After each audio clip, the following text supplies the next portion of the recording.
Confessional statement वो देता है और फिर उसका चालान सबमिट किया जाता है. He was found guilty by the police. और जो एम्प्टीज हैं वो भी उनकी फॉरेंसिक आती है और वो मैच कर जाती हैं कि they were fired from the same officially issued gun. और फिर ट्रायल के दौरान ही retracted from his confessional statement. But इसके बावजूद ट्रायल कोर्ट कुछ बुनियादों पर उसे सजाए मौत सुनाती है और वो बुनियादें हैं कि number one, there is a confessional statement. Secondly, there are eyewitnesses who corroborated and there is no malice at all on the part of the complainant.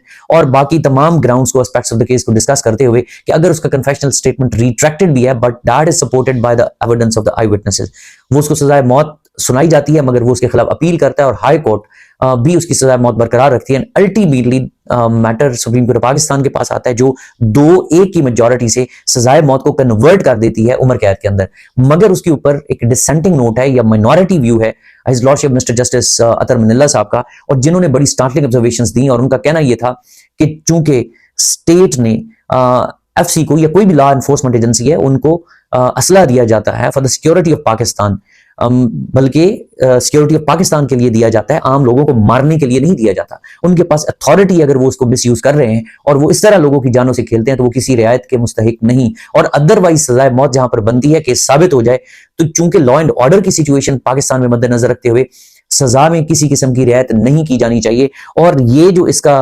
Murder था that was shocking, brutal, cowardly act. और इस ऐसा शख्स जिसने इस कदर बेरहमी के साथ एक बेगुनाह शख्स को मारा और फिर उसके बाद कन्फेशनल स्टेटमेंट दिया और फिर कन्फेशनल स्टेटमेंट में ये कहा कि चूंकि I was sad and angry कि मेरे कलीग जख्मी हुए थे तो इसलिए मैंने उसको कत्ल कर दिया, और फिर अपने उस कन्फेशन से रिट्रैक्ट कर गया, तो ये उसने गिल्टी प्ली नहीं किया, लिहाजा वो किसी रियायत का मुस्तहिक नहीं है. उसको करार वाकई सजा दी जानी चाहिए और उसको सजाए मौत दी जानी चाहिए.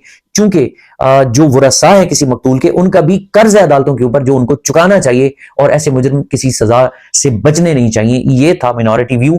और लास्टली जो मैं आपके सामने ये कह दूंगा, कहूं कि ये सुप्रीम कोर्ट ऑफ पाकिस्तान ने बड़ा एक एक्स्ट्रा जुडिशियल कस्टोडियल किलिंग के ऊपर बड़ी इलाबोरेट और बड़ी तफसीली जजमेंट दी है और बड़े लॉ पॉइंट्स को भी डिस्कस किया है. सो ये पढ़ने के लायक.